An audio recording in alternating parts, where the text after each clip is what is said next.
이 나라뿐만 아니라 우리나라에도 대선을 앞두고 여러 여론조사 기관에서 조사를 해서 누구가 몇 프로 지지를 받고 또 어떤 누구가 몇 프로 지지를 받았다 이렇게 3, 4일씩 또 일주일씩 이렇게 발표하는 것도 볼 수가 있습니다. 이 나라도 마을버스 공공 레니 등등 많은 사람들이 대통령에 출마를 했는데 여론조사에서 몇 프로 이렇게 얻는다고 발표하는 모습을 볼 수가 있습니다. 만약에 어떤 여론기관에서 우리를 향하여서 여론조사를 한다면 우리는 어떻게 대답을 해야 할 것인가? 네 가지에 대해서 우리 한번 생각해 보기로 하겠습니다. 사람들은 이 땅에 살아가면서 자기 입장을 가지고 살아갈 때가 참 많이 있습니다. 예를 들어서 김옥정 집사님이 아들을 위해서 매일 저녁마다 아마 이렇게 기도한다면, 하나님 우리 아들을 축복해 주세요. 지혜롭게 잘 성장해 나가도록 축복해 주세요. 그리고 내 말을 잘 들을 수 있도록 하나님 기도합니다. 매일 저녁마다 그런 기도를 하고 다들 합니다. 잡니다. 어느 날 갑자기 엄마 나도 기도할게. 그래 기도해봐. 그랬더니 아들이 이렇게 기도합니다. 자, 기도하고 맨 마지막에 하나님 아버지 우리 엄마가 내 말을 잘 듣게 해주세요. 예수님의 이름으로 기도합니다. 모두가 자기 입장에서 그렇게 기도하는 모습을 볼 수가 있다는 겁니다. 정말 아들을 위해서 기도한다면 하나님 내가 이 아들을 선물을 나에게 주셨는데 내가 어떻게 이 아들을 지혜롭게 잘 키울 수 있습니까? 그런 지혜와 방법을 나에게 가르쳐 주시옵소서. 이렇게 기도해야 되는데 그렇게 기도하지 않냐고 자기 입장에서 이렇게 하나님 앞에 기도하는 이런 모습을 볼 수가 있습니다. 자, 여론기관에서 우리에게 네 가지 여론조사를 합니다.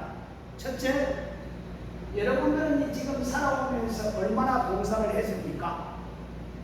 봉사에 관한 지수. 나 자신의 희생을 통해서 다른 사람들이 얼마나 봉사를 했느냐. 1부터 10까지 이렇게 한번 기록해 보십시오. 내가 걷는 데로서 얼마나 봉사를 했는가. 두 번째로는 포용력. 얼마나 내가 사람을 대할 때에 한국을 대할 때 너그럽게 대하는가. 포용력 지수에 대해서 한번 여러분들이 점수를 매겨 보십시오. 그리고 우리의 가정은 얼마나 안정적인 가정인가, 행복한 가정인가 한번 점수를 매겨 보십시오. 그리고 맨 마지막에 여러분들의 행복 지수는 얼마 정도입니까? 여론조사 기관에서 이 네 가지의 여론을 조사한다면 여러분들은 어떻게 대답하실 것입니까?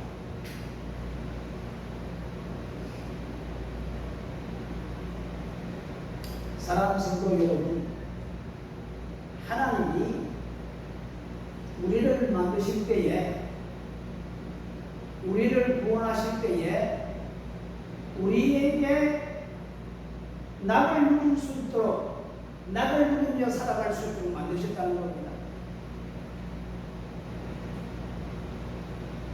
전도서에 보면은 인생의 낙을 누리는 것이 뭐라고 말씀했습니까? 인생의 낙을 누리는 것은 나의 수고를 통해서, 나의 인생을 통해서 다른 사람들이 유익을 얻을 때의 그 모습을 보고 낙을 누리며 살아가는 것이 인간의 참된 낙이다, 이렇게 말씀을 하고 있습니다. 인생은 받는 것보다 주고 나누고 베풀 때에 더 기쁨을 가질 수가 있고 더 행복해질 수 있다는 것을 우리들에게 가르쳐주고 있다는 겁니다. 그래서 사도 바울은 예수님의 말씀을 인용하여 사도행전 20장 35절에 누가 더 복이 있다고 말씀하고 있습니까? 받는 자보다 주는 자가 더 복이 있다라고 예수님의 말씀을 인용하여 말씀하고 있습니다. 그렇습니다. 이 행복, 이 낙을 얻기까지는 우리 경험을 통해서 얻을 수가 있습니다. 절대로 경험하지 않고는 이 낙을 누릴 수 없다는 것입니다. 여러분, 자녀와 부모의 관계를 한번 생각해 보십시오. 하나님께서 한 가정에 선물로 이 자녀를 주셨는데 우리가 어떻게 키워야 됩니까? 부모는 자녀에게 모든 것을 다 투자합니다. 주는 삶입니다. 어떤 부모들은 자녀를 키울 때에 이런 나중에 커서 나를 많이 도와주겠지, 그런 생각을 가지고 자녀를 키우는 사람도 있지만은 정말 믿음의 사람이라면은 내가 이 자녀를 위해서 수고하고 희생하고 주고 나눌 때 그것을 통해서 나의 기쁨을 얻는, 아이가 성장해 나가는 모습을 보고 내가 기뻐하고, 아이가 새롭게 변화되는 모습을 보고 기뻐하고, 내가 줄 때에, 내가 희생할 때에, 내가 나눌 때에 그걸 통해서 기쁨을 얻는다는 것을 우리에게 말씀해 주고 있습니다. 여러분, 자녀를 키울 때에 자녀를 통해서 무언가를 얻으려고 생각하지 말고 베풀 때에 그 베푸는 것을 통해서 기쁨을 얻는 것이 복이라는 겁니다. 아무도 아멘 안 하네? 참, 베푸는 재미, 키우는 재미, 수고하는 재미, 그 자체가 행복이라는 말씀입니다. 그렇습니다. 하나님께서 사람을 왜 그렇게 창조했느냐? 나누고 주고 베풀 때에 참된 기쁨과 낙을 누리도록 하나님께서 그렇게 만들어 놨다는 겁니다. 또 그런 사람들은 성숙한 인격을 가진 자라, 이렇게 말씀을 할 수가 있습니다. 보통 사람들이 인종을 앞두고 크게 후회를 한다고 합니다. 보통 세 가지 후회를 한다고 해요. 통계적으로 이 말씀을 드리자면, 첫 번째 후회하는 것은, 내가 왜 그리 베풀지 못하고 살았을까? 첫 번째 후회하는 것이, 좀 주고 나누고 베풀며 살아야 되는데 뭔가 내가 꼭 쥐고 있으면서 어려운 사람이 있는데 왜 내가 나누어주지 못했을까? 내가 왜 주지 못했을까? 그 후회를 한다는 말씀입니다.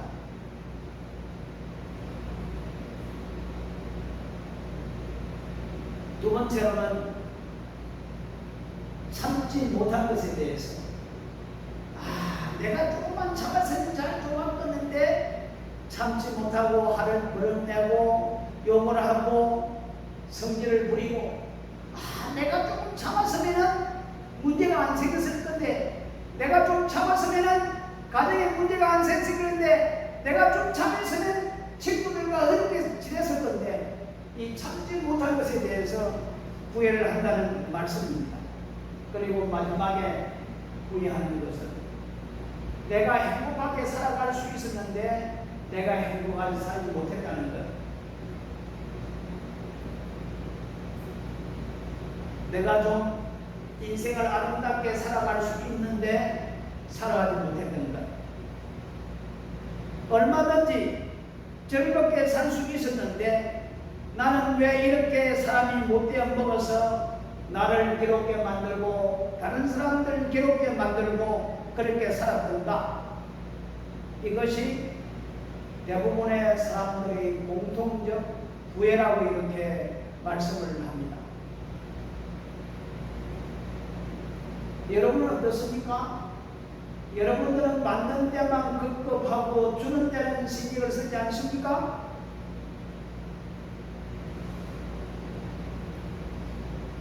못 받은 것에 대해서 원망하고 더 가지고 싶은 욕심, 여기서만 부둥거리고 있기 때문에 하나님께서 우리에게 허락한 행복과 참된 기쁨을 누리지 못하고 있지 않습니까? 문제는 베푸는 생각을 해보십시오. 베풀기 위한 한번 마음을 가져보십시오. 그래 하지 않고는 절대로 인생을 행복하게 살아갈 수 없다는 것, 낙을 누리며 살아갈 수 없다는 것을 성경은 우리들에게 잘 가르쳐주고 있습니다. 누가 베풉니까? 베푸는 자가 누굽니까? 부자가 베풀까요? 천만의 말씀. 부자는 절대로 베풀지 못합니다. 가난을 경험한 사람들, 오히려 많은 물질을 가지고 못한 자들이 베푸는 모습을 볼 수가 있거든요. 어떤 사람은 평생 시장에서 물건을 팔아 모아서 몇 억을 도네이션하는 모습을 볼 수가 있습니다. 베푸는 자는 부자가 베푸는 것이 아니라 행복을 아는 자, 인생의 낙을 누리는 자가 베푼다는 것을 우리에게 가르쳐 주고 있습니다. 여러분, 옛날에 거지들이 부잣집에 가서 동냥을 하고 아니면 보통 집에 가서 동냥을 해요. 부잣집에 가서 동냥을 하면 한 대 얻어맞고 아무것도 얻지 못하고 못해요. 그러니까 아예 부잣집은 가지 않는데요.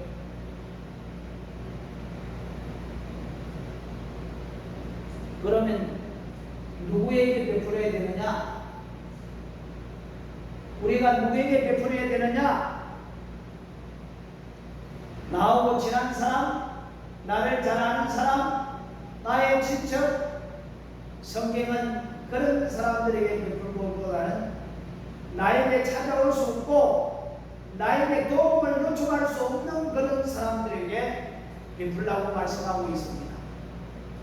우리 예수님께서는 부한 자들을 너의 잔치에 초청하지 말라고 말씀하고 있습니다. 그 말씀은 어떤 말씀이냐 하면, 내가 있는 사람을 초청하면 그 사람이 나에게 대접을 받았기 때문에 또 그 사람이 나를 대접한다는 겁니다. 이미 이 땅에서 상을 받았다는 겁니다. 내가 베풀 수 있는 사람들 어떤 사람들인가? 나에게 베풀 수 없는 사람, 가진 게 없는 사람들에게 베풀 때에 누가 대신 나에게 베풀어 줍니까? 하나님이 대신 나에게 베풀어 준다는 겁니다. 그래서 가난한 자에게 도와주는 것은 하나님께 부어주는 거라고 성경은 말하고 있거든요. 가난하고 불쌍한 자에게 도와주는 것은 하나님께 빌려주는 거라 이렇게 말씀을 하고 있습니다. 그러니까 베푸는 자는 누구에게 베풀으라? 받고 나에게 도와줄 수 없는 자를 베풀라고 이렇게 말씀을 하고 있습니다. 자, 오늘 이 본문 말씀에 사도 바울이 아름직한 봉사에 대해서 말씀하고 있습니다.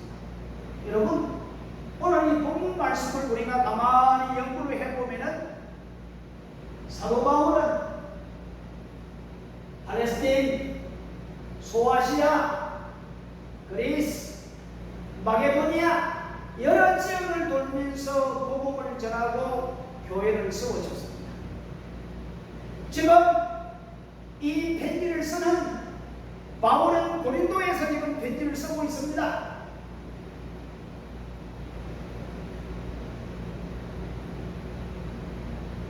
그때 그 당시 예루살렘에 흉년이 들어서 먹을 것이 없어서 많은 사람들이 지금 굶어 죽어가고 있습니다. 그래서 바울은 자기가 세운 교회들에게 아직 미성숙한 신앙을 가진 자에게 우리 헌금합시다. 도네이션 합시다. 지금 예루살렘에 많은 사람들이 굶어 죽어가고 있습니다. 도웁시다. 그래서 많은 성도들이 헌금을 모았습니다. 그래서 보통 다른 때 같으면 그냥 헌금을 모아서 다른 사람을 통해서 보낼 수 있는데 이번에는 사도 바울이 직접 이 헌금을 모아서 예루살렘으로 가기를 원합니다. 그런데 문제가 있습니다. 왜요? 사도 바울을 죽이려고 하는 자들이 예루살렘에 많이 있다는 겁니다. 그래서 31절에 뭐라고 말씀합니까? 31절 우리 다 같이 한번 볼까요? 나로 유대에 순종치 아니하는 자들에게서 구원을 받게 하고 또 예루살렘에 대한 나의 섬기는 일을 성도들이 바람직하게 하고. 뭘 섬깁니까? 이제 예루살렘에 어려움을 당한 모든 사람들 돕기 위해서 여러 교회에서 헌금을 모아, 연분을 모아 이제 이걸 가지고 예루살렘으로 가는데 예루살렘에 바울을 죽이려 하는 자들이 많이 있기 때문에 나를 위해서 기도해 주십시오. 나를 위해서 기도해 주십시오. 그리고 내가 이 연분을 가지고 갈 때 이 연분을 받는 성도들이 바람직한 나의 봉사가 되게 해달라고 이렇게 기도를 요청하는 거예요. 로마 교회 바람직한 봉사.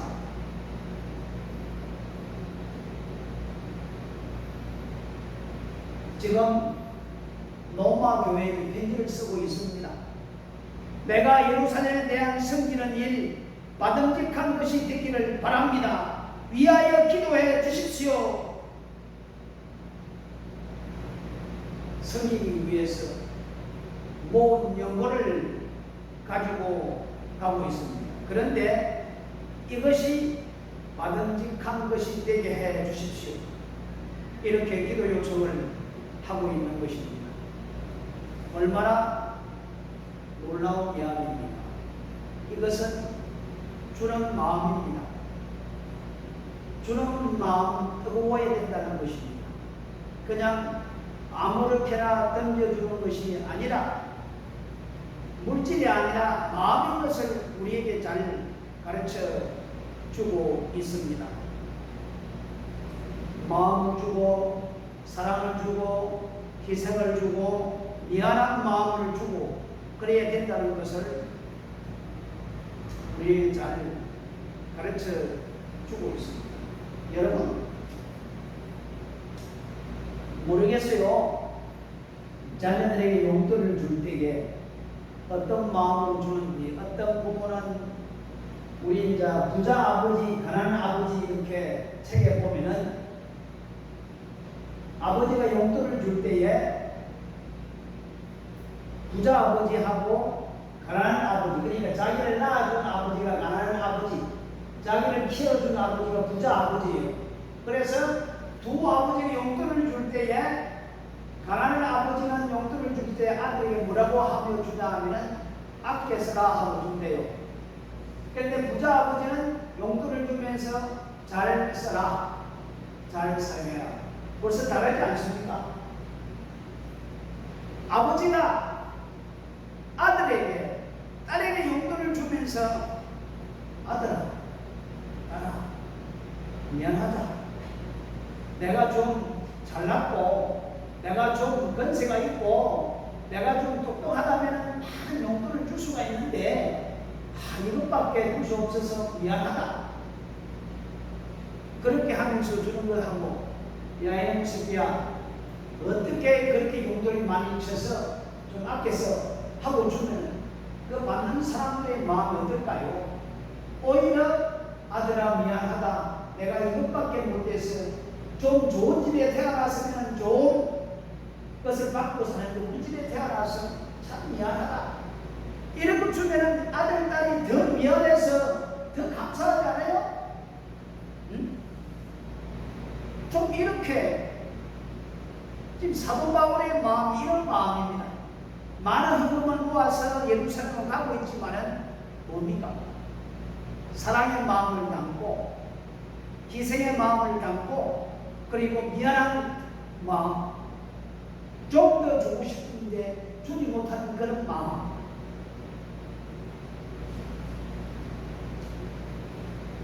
참 아마 그럴 거예요. 나한테 이 조금 주면서 우리 아버지는 친구 만나 식사하면서 많은 돈을 쓰는데 그런 생각을 어디 가질 수 있는 거예요. 응? 안 그래요? 그러니까 늘 아쉬운 마음, 미안한 마음, 이걸 상대방에게 보여줄 때 그 상대방은 그걸 아는 거예요. 안다는 말씀입니다. 여러분, 탈무드에 아주 재미있는 이야기가 있습니다. 어떤 왕이 있었습니다. 아들도 없고 오직 딸 하나밖에 없는 왕이었습니다. 그런데 딸이 병들어 시름시름 죽고 있습니다. 아무런 양을 놨어도 살 수가 없어요. 그래서 왕이 방을 붙였습니다. 우리 딸을 고치는 자에게 나의 사위로 삼고 장차 나를 이어서 왕이 되게 하겠다. 방을 붙였습니다. 정다운 나보라우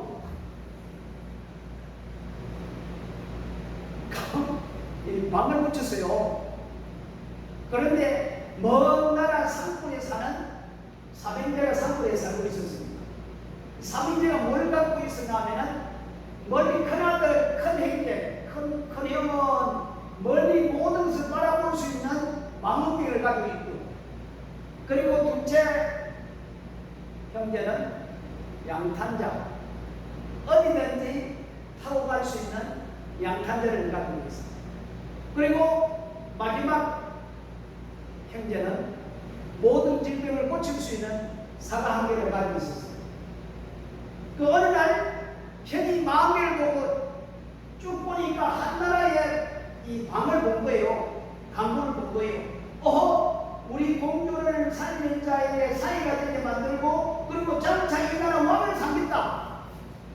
그래서 큰형이 망원경을 보고 그 이야기를 동생들에게 합니다. 얘야, 어떤 나라에 내가 이 망원경을 가지고 그 강물을 보았는데 지금 그 나라의 왕의 공주가 지금 병들어 죽어가고 있는데 이 공주를 살리면 사이가 되게 만들고 장차 그 나라 왕을 시키겠다. 그래 둘째 형제가 가자. 내가 가지고 있는 양탄자 있지 않냐? 우리가 이걸 타고 가면 얼마든지 갈 수 있다. 그리고 셋째, 네가 병을 고칠 수 있는 사과가 있으니까 우리 함께 가자. 그래서 삼형제가 양탄자를 타고 그 왕궁을 찾아갔습니다. 그리고 우리가 당신의 딸을 치료하겠습니다. 그래서 마지막 삼형제, 세 번째 막둥이가 자기가 가지고 있던 그 병을 고치는 사과를 딱 주었습니다. 그래서 공주가 그를 보고 깨끗이 나았습니다. 자, 그 공주를 치료하기 위해서 세 사람이 똑같이 협력했죠. 그죠? 그래서 이제 왕이 이 세 사람 중에 한 사람을 선택해야 되는데 누구를 선택할까요? 우리 차현님. 세 번째, 우리 유관한 성도님. 자, 우리가 여기에서 탈무드에서 어떤 이야기를 우리에게 해주냐 하면은 망원경은 보았다 할지라도 망원경 사라지지 않아요. 다시 형이 가져갈 수가 있어요. 그럼 두 번째 양탄자도 망가지지 않고 다시 가져갈 수 있는 거예요. 그런데 만 세 번째 사과는 없어져 버렸잖아요. 첫째 행, 둘째 행은 그걸 가지고 있는데 세 번째 동생은 죽어버리니까 그래서 그 왕이 세 번째 사람을 선택해서 사위로 삼고 그 나라의 왕을 삼았다는 탈무드의 이야기가 왜 이런 이야기를 오늘 이 시간에 하냐 하면 여러분 사람이라는 것은 사라지는 거예요. 죽으면 사라진다는 거예요. 희생한다는 것을 우리에게 말씀해 주고 있습니다. 내가 가에 있는 것을 이 사람이 주니까 사람이 없어. 사람이란 희생을 통해서 사라지는 것을 말씀하고 있습니다. 사랑은 그런 것이라 이렇게 볼 수가 있습니다. 나 자신이 사라지는 거기에 진정한 주는 자의 마음이 있다는 것을 우리에게 말씀해 주고 있습니다. 또 하나는 신앙적이고 절대적이어야 한다는 것입니다. 다른 사람을 비교할 것이 없이 하나님과 나와의 관계요 하나님께로 나는 많은 것을 받았습니다. 그 받은 마음에 봉사하는 마음, 받은 마음에 대한 감사가 이렇게 연대로 맺어진다는 것을 우리에게 가르쳐주고 있습니다. 그리고 또 하나 조금 전에 말씀을 드렸듯이 내가 누구에게 주어야 하느냐, 나에게 보답할 수 없는 자들에게 주어야 된다는 것을 말씀을 드렸습니다. 그리고 우리가 죽고 나서 절대로 기대해서는 안 된다는 겁니다. 주었으면 끝나지 더 이상. 예를 들어서 내가 어떤 지역에 선교헌금을 보냈다. 선교헌금을 보냈으면 보냈으면 끝나는 거예요. 이 헌금을 가지고 어디에 썼는가 뭘 했는가 따질 필요가 없는 거예요. 일단 나는 주의 이름으로 그곳에 보냈으니까 그 받은 사람이 하나님의 뜻에서 알아서 하겠지. 나는 하나님 이름으로 바쳤다는 겁니다. 내가 죽었으면 죽음으로 끝나야지 자꾸 생각하고 끄집어내고 말할 필요가 없다는 것을 우리에게 말씀해 주고 있습니다. 그렇습니다. 그리고 내가 죽었다면 선한 일을 했다면 잊어버리라고 말씀하고 있습니다. 탈무드에 그런 말이 있습니다. 내가 누구를 졌는지를 몰라야 하고 받는 사람은 주는 사람의 얼굴을 쳐다보지 말아야 한다는 겁니다. 이 말은 예수님께서 오른손으로 누군가에 주었다면 왼손이 알 수 없을 정도로 그렇게 하라고 말씀을 하고 있습니다. 그러니까 내가 선한 일을 했으면 그 일에 기대하지 말라.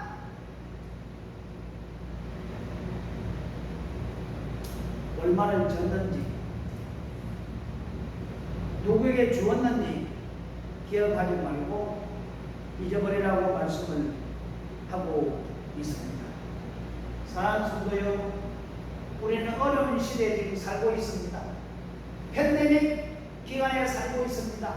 왜 하필이면 팬데믹 기간 동안에 주는 삶을 살아야 하냐고 이렇게 설교를 하냐? 마음이 좀 아프죠. 우리의 삶의 질을 높여야 합니다. 베푸는 마음만이 높은 지의 생활을 할 수 있기 때문에 그렇습니다. 우리 에베소서 4장 28절 말씀에 보면은 재미있는 말씀이 있습니다. 이제는 굳이 할 것이 있기 위하여 제 손으로 수고하여 선한 일을 하라. 제 손으로 수고하여 주기 위해서 일을 하라. 여러분, 왜 일을 합니까? 왜 돈을 버립니까? 여러분 잘 먹고 잘 살라고? 아니에요. 성경은 돈을 버리고 일을 하는 것은 다른 사람을 돕기 위해서 그렇게 하라고 말씀을 하고 있습니다. 가족을 위해서 일을 한다? 그것이 첫 번이 아니라는 겁니다. 우리가 인생의 나를 누리기 위해서는 나 인생을 통해서 다른 사람이 유익을 얻을 때 한번 생각해 보십시오. 요리사가 힘을 다하고 요리를 합니다. 그리고 딱 식당에 라인이 습을 하고 사람들이 맛있게 먹을 때 그때 요리사는 기쁨을 맛보는 거예요. 야, 내 손을 통해서 저 사람들이 저렇게 맛있게 먹는구나. 이것이 기쁨이에요. 내가 수고를 했지 않습니까? 내가 땀을 흘리지 않습니까? 내가 일을 했지 않습니까? 마찬가지로 우리가 돈을 버리고 일하는 것은 뭐를 위해서? 결국 자기 자신을 위해서 일한다는 겁니다. 왜? 다른 사람이 유익을 얻을 때 그걸 통해서 내가 나를 누리며 살아갈 수 있기 때문에 그렇다는 겁니다.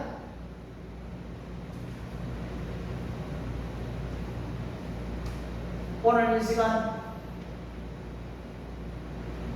사도 바울은 연고를 모아서 어려움을 당한 예루살렘 성도들에게 돕기 위해서 많은 물질을 가지고 예루살렘에 들어갑니다.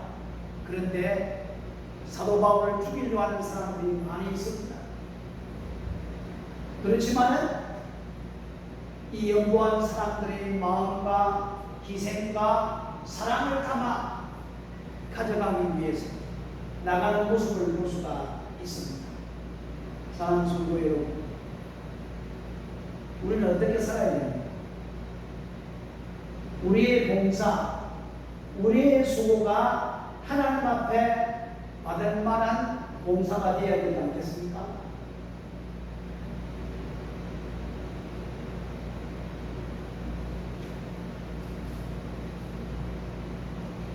우리가 돈을 버리는 목적은 구제하기 위해서, 선교하기 위해서 열심히 돈을 모으고 베풀기 위해서, 나누기 위해서, 주기 위해서 열심히 땀을 흘리라고 말씀을 하고 있습니다. 오늘 본문대로 받으려고 하는 기도에서 이제는 주려는 기도, 내가 받으려고 하는 기도가 아니라 어떻게 내가 베풀고 주고 나눌 수 있는가. 하나님, 좀 그런 사람이 되기를 원합니다. 주십시오가 아니라 내가 주기를 원합니다. 이런 말과 같은 그런 기도를 드릴 수 있는 우리가 되어야 될 줄 믿습니다. 바로 이것이 누구를 행복하게 만듭니까? 나 자신을 행복하게 만든다는 겁니다. 인생의 낙을 누리며 살아갈 수 있는 방법을 우리에게 잘 가르쳐주고 있다는 겁니다. 이제 우리는 왜 일을 해야 됩니까? 왜 돈을 벌어야 됩니까? 내 새끼 키우기 위해서 나 가정을 끌어가기 아니에요. 그게 목적이 아니라는 겁니다. 그럼 누가 가정을 돌봐요? 먼저 그 나라와 그 일을 모아라. 그러면 이 모든 것이 너에게 더하시리라. 여러분, 우리 마음과 생각을 가지고 열심히 희생하면 결국 우리 가족들도 유익을 얻고 또 다른 사람도 유익을 얻을 수 있다는 겁니다. 그러므로 오늘 이후로부터는 내가 왜 일을 해야 되는가? 내가 왜 돈을 벌어야 되는가? 주기 위해서 이렇게 열심히 일하는 우리 모두가 되어야 될 줄을 믿습니다. 바로 이것이 우리의 삶의 가치를 높이는 것이요, 우리를 행복하게 하고 나를 누리게 만드는 원인이 된다는 것을 우리는 깨닫고 열심히 돈을 벌이고 열심히 땀을 흘리고 살아가야 될 줄을 믿습니다. 고마우신 우리 아버지 하나님, 참 감사합니다. 오늘도 이 말씀을 통하여 우리 삶에 적용하며 주고 베풀고 나누는 삶이 되게 하옵소서. 그리하여 우리의 삶이 더욱더 낙을 누리며 살아갈 수 있는 인생이 되게 하옵소서. 예수님의 이름으로 기도드렸습니다. 아멘.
하나님 앞에 구원드립니다. 11조원금 오진학 목사, 정인식 목사님, 정다운 구명으로 드렸습니다. 성교원금 오진학 목사, 휴전원금 오진학 목사, 정인식 목사님, 유명한 성교원 자동기도님, 김옥동 목사님, 노미옥 목사님 기도하겠습니다. 하나님 아버지 감사합니다. 우리가 하나님으로부터 많은 것을 받았습니다. 생명을 받았습니다. 삶의 시간도 받았습니다. 또한 우리 주위에 여러 가지 모든 것도 다 받았습니다. 주여, 왜 하나님께서 우리에게 이렇게 베풀어 주셨습니까? 베풀어 주신 것은 우리 자신만이 아니라 또한 다른 사람을 위해서도 우리에게 베풀어 주셔서 받는 자보다 주는 자가 더 복이 있다고 말씀을 했습니다. 우리 아버지 하나님, 우리가 하나님으로부터 받은 것, 또 열심히 수고하고 희생하여 얻은 것, 다른 사람의 유익을 위해서 사용하고 베풀고 쓸 수 있는 자들이 되어서 늘 인생의 낙을 누리며 살아갈 수 있는 우리 모두가 되게 해 주옵소서. 오늘 이 시간도 하나님 앞에 우리의 마음을 담아 물질을 진수로 올려드립니다. 주여, 받아 주시옵소서. 주여, 우리의 필요를 아시는 주님, 때를 따라 우리에게 은혜를 베풀어 주시고 또한 하나님께서 원하는 것을 따라 우리를 축복해 주시리라 믿습니다. 앞으로 우리가 어떻게 이 땅에 살아가야 될지, 또한 어떤 일들을 감당해야 될지 우리는 잘 알 수 없지만 하나님께서 미리 지혜를 주시고 힘을 주시고 능력을 베풀어 주시어서 이전보다 더 나아지는 아름다운 삶을 영위해 가며 하나님께서 우리를 통해서 베풀기를 원하는 삶을 통해 낙을 누리며 살아갈 수 있는 우리 모두가 될 수 있도록 주여 이 시간 축복해 주옵소서. 가정을 축복하시고 일터를 축복하시고 내일의 참된 일터 가운데 늘 감사하며 기쁨을 맛보며 살아갈 수 있도록 주께서 인도해 주시리라 믿습니다. 어쩌든 믿음의 백성들이 다시 모이게 하시고 일터에서 열심히 일하게 하시고 땀을 흘려 주고 베풀고 나누고 구제하며 성교하는 귀한 성도들이 되어서 참된 인생의 낙을 누리며 살아갈 수 있도록 주여 축복해 주시옵소서. 오늘도 고통 가운데 있는 자가 있습니까? 질병 가운데 있는 자가 있습니까? 성도들 가운데 코로나 말미암아 고통 가운데 있는 자가 있습니다. 우리 아버지 하나님, 예수의 이름으로 치료하여 주시고 회복시켜 주시고 더 감사한 넘쳐나게 하옵소서. 주님을 찬양합니다. 주님을 기대합니다. 우리에게 사랑길 복귀길로 축복해 주실 줄 믿고 예수님의 이름으로 간절히 기도드렸습니다.